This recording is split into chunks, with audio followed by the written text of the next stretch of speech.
नमस्कार दर्शक बंधु जस्मिन ओडिया चैनल रे पुणी थरे आपनकु स्वागत।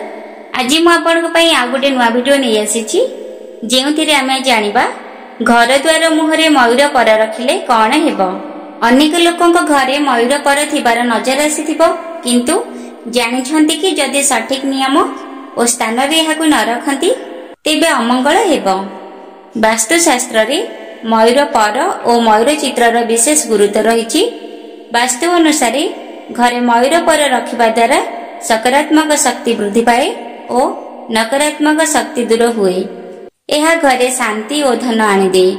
आध्यात्मिक भाव में मयूर भगवान कृष्ण सह जड़ित सेथिपाई अनेक लोक निज घरे मयूर पर रखती। मयूर परर वास्तु लाभ प्रवेश द्वार रे वास्तुशास्त्र अनुसार घर मुख्य प्रवेश द्वार पाखरे मयूर पर रखिबा घर पाई एक सुरक्षा कवच भाव में कार्य करे। यह घरे नकारात्मक शक्ति प्रवेश करने को रोकी थाए।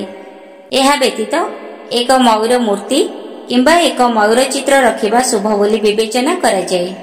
यह घरे सकारात्मक शक्ति आने सुख और समृद्धि वृद्धि करे।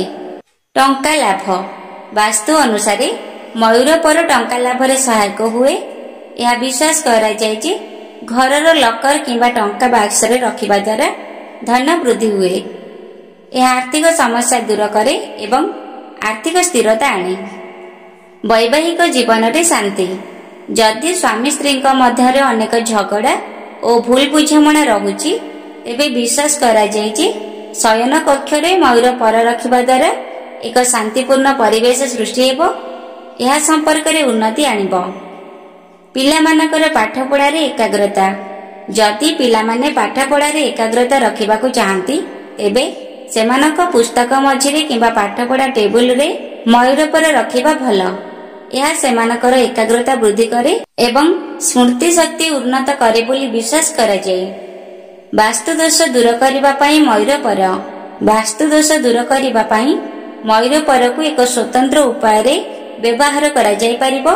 प्रथमे 11टी मयूर पर किनिबा उचित।